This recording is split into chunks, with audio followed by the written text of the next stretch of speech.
Hello and welcome to the Divine in Our Time podcast, where we believe that God has not ceased to be a God of miracles. We are so happy you're here. Okay, so I'm excited to have David on, David Turner. I grew up with him.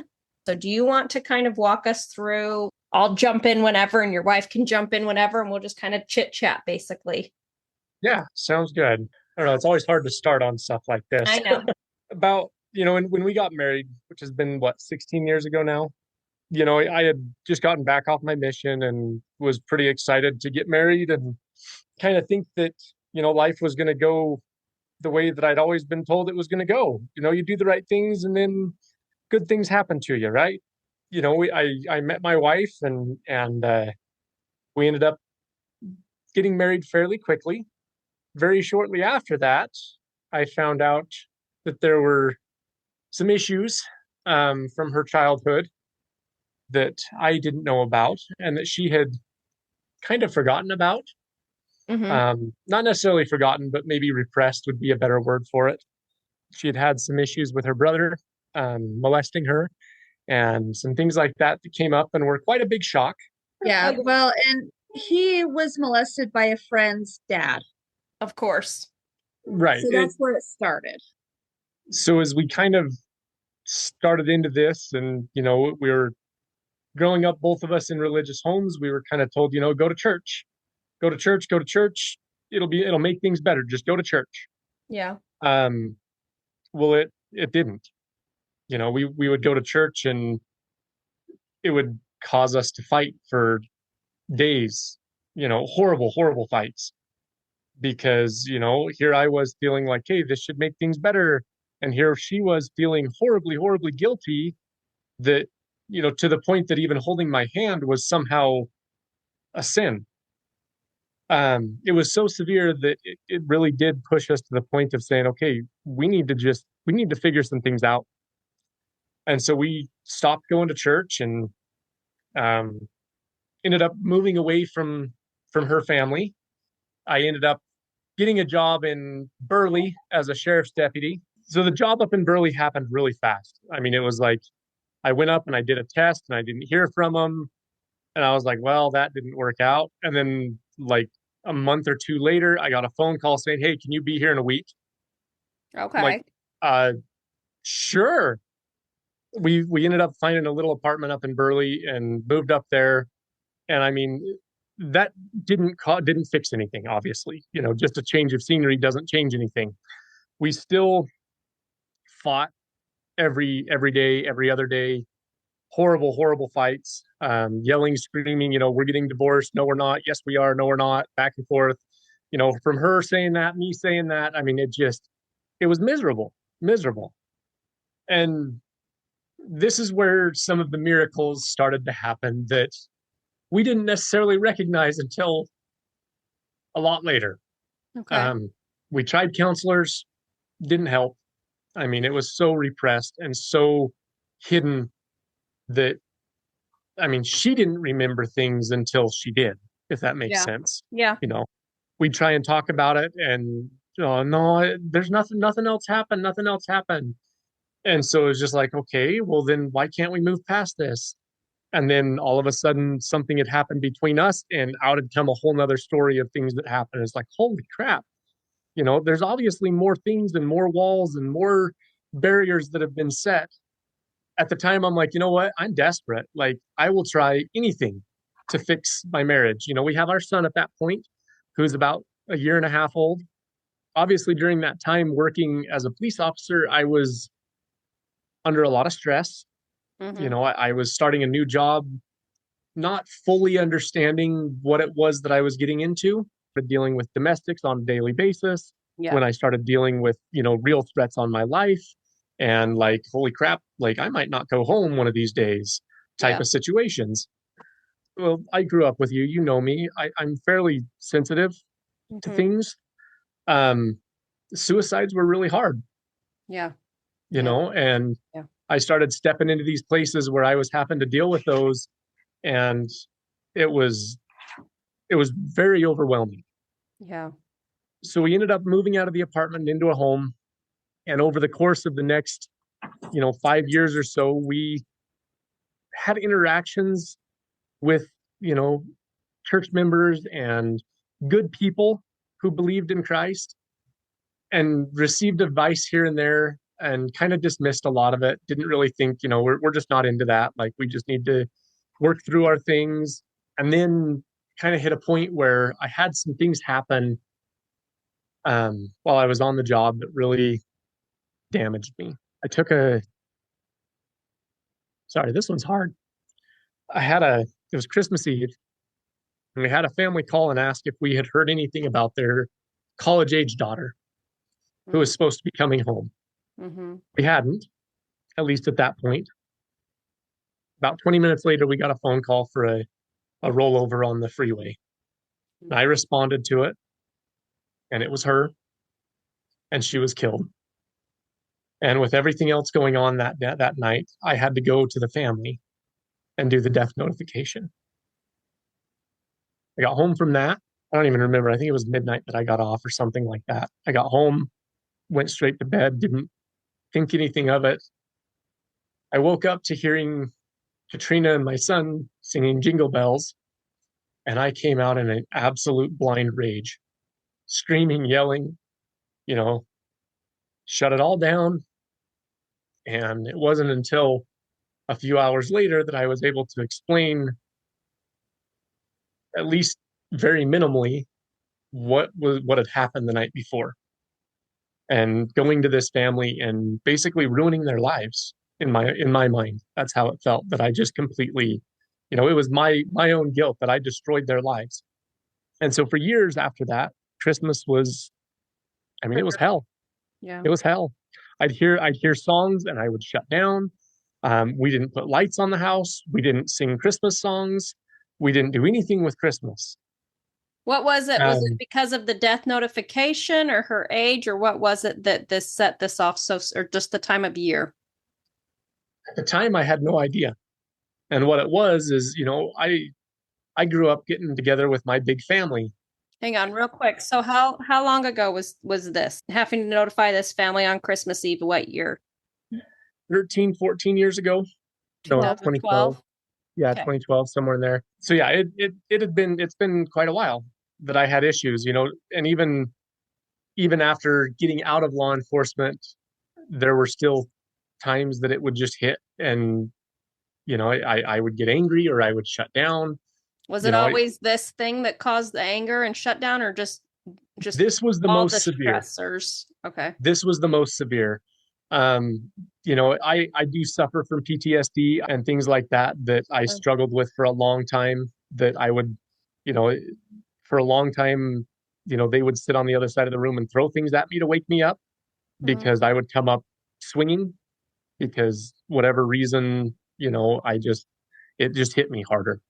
Yeah. And that was part of the reason why I left law enforcement too, is that I was feeling pretty weak, that I am, I can't handle this stuff. And, what kind of person can't handle this stuff and goes into this? We moved back home, moved in with my parents. We did have the blessing that I had my CNA certification at the time, and I was actually offered a job pretty quickly here at the hospital or the nursing home. Okay. So you guys are going through all this stuff and you're kind of done with religion. So during all this stuff, are you praying at all? Are you just doing the best you can by yourself? Like, where are you guys at as far as like relationship to God and yourselves with everything going on? So as far as me, I don't know that I necessarily prayed.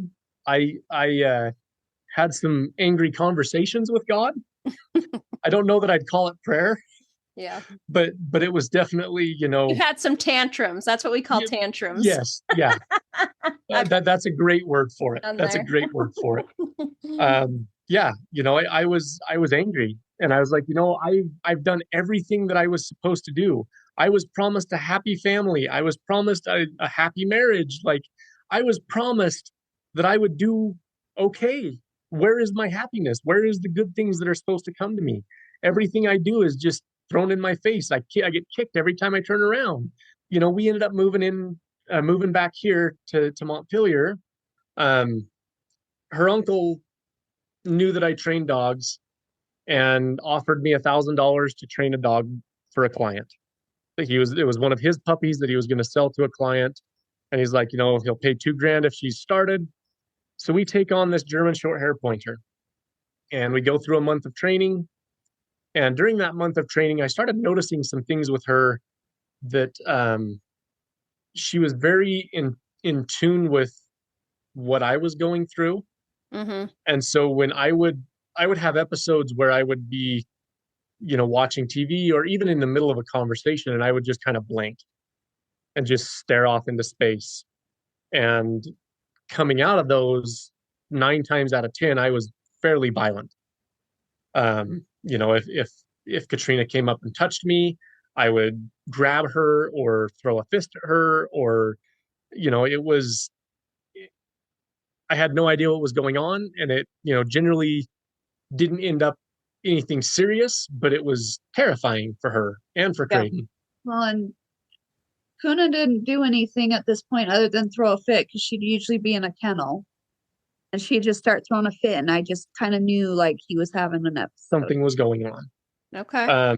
Well, the end of the month of training happens, and her uncle's like, "Hey, this guy disappeared. Do you guys want a dog?" Oh And- my goodness. And Katrina's like, yes, we do. We want her. And I was like, sure, yeah, let's do it. Like, whatever. Like, she'll be a good hunting dog. It'll be fun. Didn't think anything of it. Well, very quickly we realized that when I would have those moments, she would break whatever command she was in and come and jump up onto my chest and start licking my face. And I would come out and grab her, and like the shock of, well, this isn't a human, it rewired my brain. All of a sudden those episodes started reducing. She was always there to like stop those things in progress and rewire my brain to where they pretty much went away after a while, which is a huge blessing, because having my son and my wife terrified of me, Yeah. it's kind of crappy. Yeah. Like, I mean, it wasn't a panic attack. No, it was flashbacks. It was PTSD and flashbacks. Okay. I had some pretty. I had a few times that my life was threatened pretty heavily. Had an individual that I fought with for like 45 minutes before my backup came, and I thought for sure it was either going to be him or me that ended up dying that night. I had an experience one night, and this was kind of one that I just dismissed for a long time. I had an experience about 2:00 in the morning. I was walking alleyways, checking, the stores' back doors and things like that. Well, I went to walk down an alley, and somebody said, "Stop." And so I looked around, and nobody's around me. Nobody's outside. There's nothing. I mean, there's no people around. And so I kind of dismissed it and tried to keep going, and it came again, "Stop." And so as this happened a couple of times, I listened, I stopped, and I stood there and said, "Okay, well, what?" And then, it was very clear, "Draw your pistol." I thought, this is ridiculous. Like, I'm going to get fired. Here I am at 2:00 in the morning by myself, and I'm walking down an alley with my pistol in my hand. What kind of an idiot? And again, it came, "Draw your pistol." So here, I draw my pistol, and then it came again, "Call him out from behind the garbage can." Oh my goodness. And I mean, it was clear. It was clear. But this isn't an audible voice. This is an audible voice to you? Yes and no. I mean, I knew what it was. I knew that it was the Spirit speaking to me. Yeah. Audible, I think at times it felt very audible. Yeah. I mean, obviously I looked around to see who was yelling at me at first. Yeah. I knew what it was, and I was kind of arguing with it, because it's like, well, yeah, I'm in a real good place right now. I was just drunk last night. What do you think? Like, I'm in a real good place for the Lord to step in and help So me. you're kind of like instantly gaslighting yourself, going, well, I this can't be this. It feels like the Spirit. It seems like the Spirit, but it can't be the Spirit, because I know I'm not worthy. Absolutely. And Okay. why would God want to protect me? I'm the furthest from what he wants from me right now. Why would he want to do anything with me? Okay. Well, I finally gave in and said, "You behind the garbage can, stand up, come out with your hands up." And out stands a man dressed in black. Nothing happened. Yeah. It was just, I patted him down. There was no weapons. Tried to figure out what he was doing there. There was no crimes that were committed. But it always kind of stuck with me like something something was going on. Like Yeah. I missed something during that whole incident, whether he had stashed a weapon or whether he was just going to beat me to death. Who knows? But whatever it was, I kind of dismissed it for a little bit. Fast forward again. Sorry, I'm jumping all over the place. You're fine. So we ended up moving here to Montpelier, sat down with each other and decided, like, hey, we've moved through a lot of things in our marriage. We're kind of to a point that we need to make a decision. Like all of this talk of, we're not going to stay together. Yes, we are. No, we're not. Yes, we are. Back and forth for, every week. It's got to stop. So we either are going to do it or we're not. What's the decision? And so we sat down together and talked about it and decided that, we're going to stick it out. There's a reason that we've gone through it. There's a reason that we're supposed to be together. So, How we did you know felt you're very, supposed to be together? from the beginning, it was very strong. I mean, it was What do you very mean? strong when I first met her and kind of actually started dating her.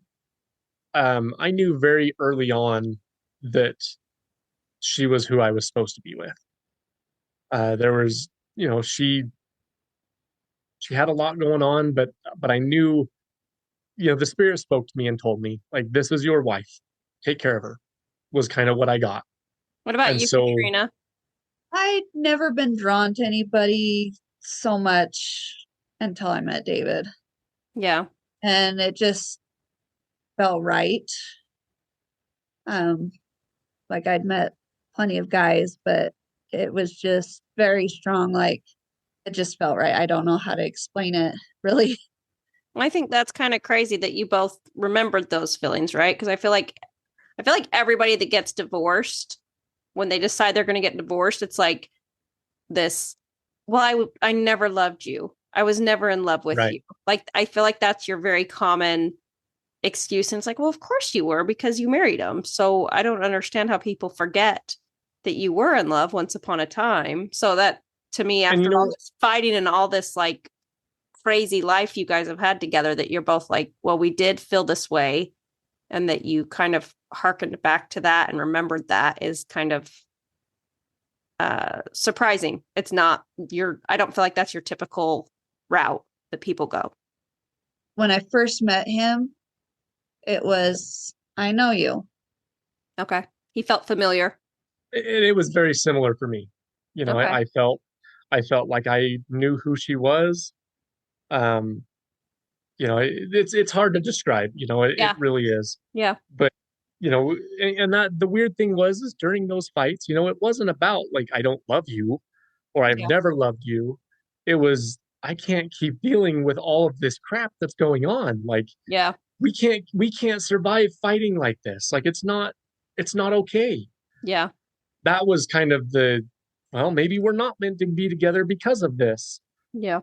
So then we had some sister missionaries show up. They were never pushy, never really preached to us. They just were present.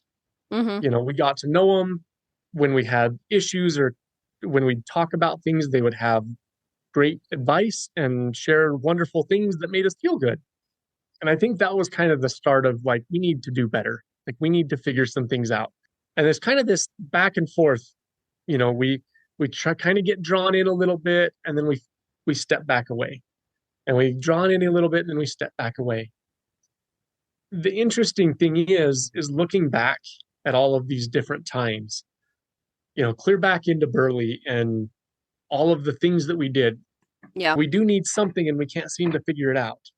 And as we kind of started going back and forth and going to church and honestly, it wasn't until 2 years ago almost that I was invited to go to a camp out. So I went. I was just there to be with my son. Mm-hmm. And all of a sudden I had these kids that were kind of looking to me as some type of a leader because they needed something. They needed some type of a activity to do, or somebody to step up and do something with them that would help them have a good experience at camp instead of just be there. Yeah. Long story short, over the last 2 years of getting back in and receiving callings, we've had a lot of long conversations about how did this happen? How did we go from the furthest thing away to all in all the time?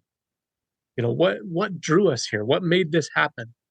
And it was really interesting to me to sit back and think about, the times that we drank, the nicotine that I used, the arguments that we had, and all of the little things that happened. All the people that showed up randomly, that because we didn't talk to people like, oh yeah, we're struggling financially or we're struggling, and we didn't talk to anybody. And I remember one Christmas our bishop showed up in Burley, and he's just like, I felt like I needed to come over here. What's going on? We're like, what? Like, what are you talking about? And so we finally told him, we're like, well, it's a rough Christmas. Like, I'd sold my wedding dress. We could buy Christmas. Yeah. We didn't have anything, which, again, as a father, pretty big failure. Yeah. And we told him, we need a little food. And if we could have some help fixing our bathroom floor before we fall through, that'd be great. Instead, we got that. We got like $200 gift cards for each of us for JCPenney's, for clothes, truckloads of food, and gifts for our son. And then just like that, little things where we weren't at all deserving of that. And yet the Lord listened, the Lord heard, the Lord knew. And I still remember when we first moved into this house around Christmas, money's tight. And I found in our mailbox a $200 gift card to Brollum's. Oh. Don't know who did it. Never will. But it's things like that. Every little thing that happened was, in one way or another, the Lord guiding us to be exactly where we needed to be. So that when the time was right, he could tell us, hey, it's time for you to come back. Mm-hmm. In hindsight. Absolutely. Yeah. I told you how angry I was. Yeah. And even those little things, even the gift cards and the Christmas miracles of, somebody helping us anonymously was like, it was like, well, that's really nice of somebody to do. It didn't register to me what it was until years later now, looking back and going, you know what?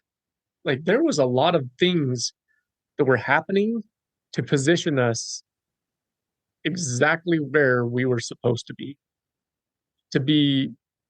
exactly where we needed to be to talk to specific people that would help us to feel welcome in our ward. Yeah. And so it's just one of those things, like the Lord just puts you in places. Yeah. I wanted to be in Young Women's, and he threw me in primary. I ended up in the primary presidency, and it was a really good thing because I'm very attuned to special needs kids. Okay. And there were some that were really struggling. Okay. And nobody knew how to handle them. And one has autism, and she is the biggest joy ever. Yeah. And the other one he's getting the one-on-one attention he needs. Yeah. And did they know? Is that like a known thing that you No. like? Do you know? So this calling. I knew. We knew. I mean, we've always known that, but how did you always know that? Did you have siblings? Because most people that don't have special needs siblings don't really. I was growing up. I had a lot of interaction with special needs kids. Why? Just on the bus or at school, and I always seemed to be able to help them be calm and happy and function better, I guess. I don't know. Like a neurodivergent whisperer. Yeah. Kind of, yeah. I mean, really, it is like it was kind of amazing watching her. I think at one point we had gone to visit, I don't even remember what we were doing. We showed up at a house and they had an autistic son. And it was like Creighton was drawn to him, Katrina was drawn to him. Like all of a sudden we were all interacting with him. And it was just like, they were like, I've never seen anybody be able to, like, he doesn't do that with anybody. Oh, And that's here we really were all like special. interacting with him, Yeah. and so it's kind of just, there is a, call it a spiritual gift, if you will, that Yep. you can just see what's needed and be able to help. And so when she got put into primary, that was her thing. She's like, I have no idea what I'm doing here. Like, But then you figured it out. Well, they hadn't been coming at first, and so there Okay. was those kids weren't there. So I'm just like, I don't know what I'm doing here.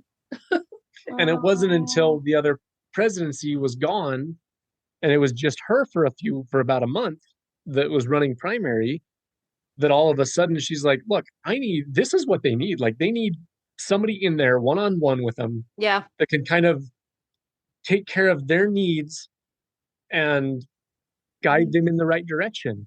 If you're able to be around them, Yep. they heal you. They really do. You feel different when you walk away. They definitely And have it's- spirit. They Hmm. do. Hmm. But that's kind of our story. I don't know. I hope there's some things in there that were usable. No, I love it. I especially love this whole dog thing, that you got this dog that was just like attuned to you and could help you. Like, I can't even imagine how helpful that was to have that sort of help for you, Katrina. But it's been, it really is amazing to me. Like, looking back, hindsight's 2020. You see all the little steps that you were pushed to take. And I don't know, it probably doesn't sound miraculous, but the way that it happened in You know what? No, it is. You know what's miraculous is that he was there when you felt least worthy to have him, and he was putting animals in your life and setting up things and setting up jobs and setting up situations and places. And the Burley stuff, like that experience and being there, was really hard, but I think sometimes you have to get broken down to be able to build back up and to be humbled enough to be willing, right? And so I hate that you say, well, maybe it doesn't sound that miraculous, because I think it does sound miraculous. And I think the fact that he cares enough, even when we're very least deserving of it, and we aren't quote unquote worthy, because we're always worth it, right? Yes. Like, we might not be worthy of it, but we're always worth it. All of these things, they're there for a reason. Everything that we've gone through, everything that's happened, it's all there for a reason. Did it all happen for a reason, or has God made reason out of all the crazy? Well, that's a very good point. It does happen for a reason. Somewhere down the line, someone needs to benefit from that, needs to have somebody say, hey, I can see you're struggling with it. I've been there. You can overcome it. Is that because somebody needs that? Or does God go, you've gone through this really yucky part of living in a fallen world, and so I'm going to make sure you're in this position to help this person who's going to go through a similar thing? Like your wife. Are they different? I don't know. I feel like they are. I feel like they are. I feel like they are, because for me personally, I feel like makes you angry and bitter at God instead of grateful, right? I feel like if you're going, everything happens for a reason. It's like, yeah, but why would God allow your brother to molest you, right? Because everything happens for a reason. But no, because people have their free agency, and he did it, and he'll make beauty from ashes, because that's what he's really good at, right? Yes. Yeah. Well, and then, like you said, we go through it, it sucks, and then he makes something beautiful out of it, so it becomes worth it. Yes. He sanctifies it, right? Yes. So we actually had that conversation a lot, in breaking down those barriers about, look, in order to heal something, how do you fix a broken arm? You break it back into place. I mean, you have to cause pain to ultimately heal. A lot of times it's going to get worse before it gets better. Absolutely. Well, we had that same conversation of like, look, in order to break down these barriers, it's going to hurt. I think the hardest part about the healing was the pain because I had buried it so much, like I didn't feel anymore for a long time. So to feel even now, like crying that, it frustrates me. Yeah. I hate crying. I do it a lot now because I went so long without feeling. Yeah. And so it's so hard to deal with the feelings. And it's just, working with each other, understanding that we both are broken, and the only way to heal is to work with each other. Yep. A helpmate. Yep. Exactly. See, that's my biggest blessing is this guy right here. Oh, good. I love it. I love it when couples can feel that way about their spouse. That's the way it should be. I'm glad you guys are there and worked through it. And We're happy. That's really the ultimate thing of it is we are happy 90% of the time. Another thing you could share, I remember I was just first pregnant, mm-hmm. working at Walmart, and I had awful customers. And I remember I prayed, just begging, like, I need comfort to make it through this shift. And my next customer, as soon as he finished, started whistling If You Could Hide a Kolob. Oh. It was the most simple. He had no clue what Yep. I was going through, what I needed. Yep.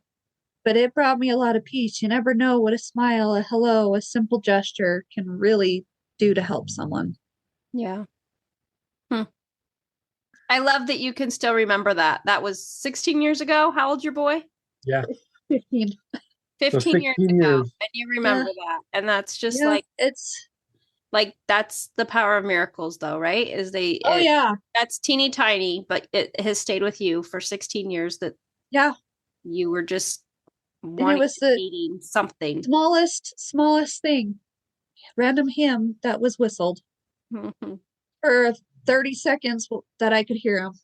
Well, and honestly, I think it was on Facebook that I saw it, that you said, hey, I'm doing this podcast, or I'm thinking about it. Honestly, since that, is when a lot of these things have kind of come to me, as we've talked about, like miracles, because since the conference that President Nelson said, expect miracles. For and pray. Yep. Pray for and expect miracles. Ever since then, I've kind of been thinking about that kind of stuff, and like, well, it's an odd thing to say in conference, like, and yet we're told that we should, that miracles will happen in the last days, that healings and all these things of old will be here. I thought it was interesting too that he said that. It's something that I had thought about a lot after he said it, because it's like, I feel like you're almost more often than not, we don't get the miracle we're praying for, right? We get the miracle we need. Yeah. Right.